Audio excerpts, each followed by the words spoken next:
Bharatiya Janata party Banjar विधानसभा क्षेत्र के कार्यकर्ताओं ने इस आपदा के दौर में जो प्रदेश सरकार स्पेशल रिलीफ पैकेज पूरे कुल्लू जिला के लिए या शेष हिमाचल के लिए घोषित नहीं कर पा रही है, उसकी मांग को लेकर के और बहुत सारी अन्य मांगों को लेकर के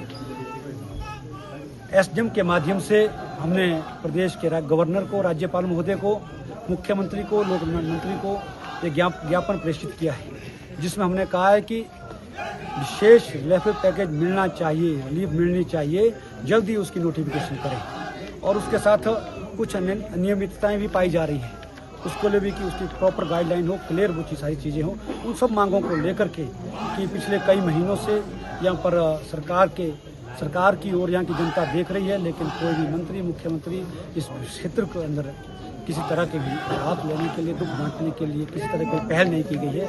इन सब मांगों को लेकर के हमने एसडीएम के माध्यम से ज्ञापन प्रेषित किया है और शीघ्र ही, ये तो आज संकेतित मात्र हमने धरना दिया, ज्ञापन दिया, लेकिन आने वाले समय में अगर ये सोई सरकार नहीं जागती है तो बहुत बड़ा आंदोलन बंजार क्षेत्र के अंदर होगा, ये भी कहना चाहता हूँ। बहुत बहुत धन्यवाद।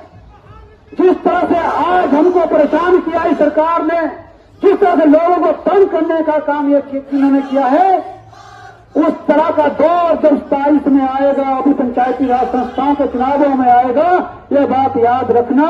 तब पूछना भाई, जब बंजार के अंदर इतना बड़ा डिजास्टर आया था तो आपने कोई मंत्री बंजार में क्यों नहीं लाया, क्यों नहीं उससे समीक्षा करवाई, क्यों नहीं अधिकारियों को निर्देश दिए, क्यों नहीं आपने राहत देने का काम किया।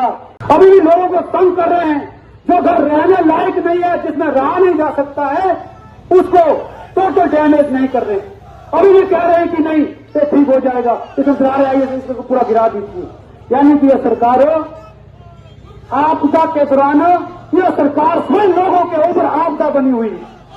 ये ऐसी सरकार है, इसलिए ये दौर निकल जाएगा। इसके बाद हम यहां से जाकर के एसडीएम का घेराव करेंगे, उसको हम ज्ञापन देंगे और टाइम बाउंड करेंगे। अगर तुमने 7 लाख नहीं देने तो जो 1.5 लाख मिलना है उसकी फॉर्मेलिटी तो आगे कीजिए। के अंदर बसें नहीं है, लोग टैक्सियां में जा रहे हैं, कितना आर्थिक बोझ, कितना किराया लोगों को देना पड़ रहा है। गाड़ा गुशेड़ी में एक पुल लगना है, उस पुल का टेंडर करने के लिए सरकार ने 3 महीने लगा लिए, आज तक गाड़ा गुशेड़ी में बस नहीं जा रही। यानी कि जब बंजार के अंदर जितनी वैली टूरिज्म एसोसिएशन ने, सभी संगठनों ने मिलकर के आंदोलन किया था, उसमें सरकार के लोग भी शामिल थे, सरकार के पदाधिकारी थे, सरकार में बैठे नुमाइंदे भी उसमें शामिल थे। उसके बावजूद भी निर्दोष लोगों के ऊपर एफआईआर करते हैं। अगर कोई बंजार से नेता बनता है, उसका पहला दायित्व है कि मैं उस आंदोलन में था, पहली एफआईआर मेरे ऊपर होनी चाहिए। लेकिन खुद पीछे हट गए, खुद कोर्ट में अपने नाम आवेदन नहीं किया और निर्दोष लोगों के ऊपर एफआईआर किए। क्या ऐसे लोग, ऐसे कांग्रेस के नेता, ये इनकी कार्यशैली